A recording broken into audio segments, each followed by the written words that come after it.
All right, example 1A, we're going to solve 5 to the 3x minus 6 equals 125. So first thing we want to check is, can we get like bases? Well, my smaller base is a 5, so always check to see if the bigger number will come down to it first. If it does, do it. If it doesn't, then see is there a number that they'll both go down to. So first, will the 125 here go down to a base of 5? Yes, 125 is 5 to the what? Good. And so we have 5 to the 3x minus 6 equals 5 to the third. Now, since our bases are equal,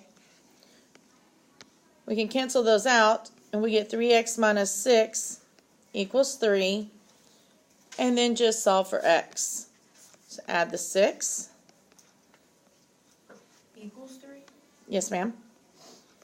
And so 3x is equal to 9, and then divide by the 3, and we get x equals 3. Is there any number that we cannot have as an exponent? No. Any number works, okay? So we don't have to worry about checking or anything like that. So 3 is our solution. All right, so for B, 8's my bigger number, so can I get it to a base of 4? No, I can't. But can I take 8 and 4 down to the same base? 2. So what is 8? 2 to the 3 to the x plus 2. And then 4 is 2 to the, good, to the x minus 3. Now what are we going to do with those exponents? I have power to a power. Multiply them, right? So I'm going to distribute the 3. So I have 2 to the 3x plus 6 equals, same thing here, distribute. So I get 2 to the 2x minus 6. And my bases are the same, so I don't have to worry about them. So set your exponents equal. So 3x plus 6 has to equal 2x minus 6. And then just solve for x. So I'm going to subtract the 6.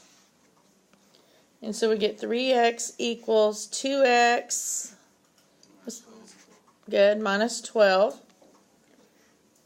Subtract the 2x. And so we get x equals negative 12. Now, how can I make sure these are the correct answers? Yeah, just plug it in, okay? If I took, and you could even just use your calculator just to check it. If I took 8 and I raise it to the negative 12 plus 2, and then I take 4 and I raise it to the negative 12 minus 3, I need to get the same answer. So just check that and make sure you get the same answer. And then you know you got it correct.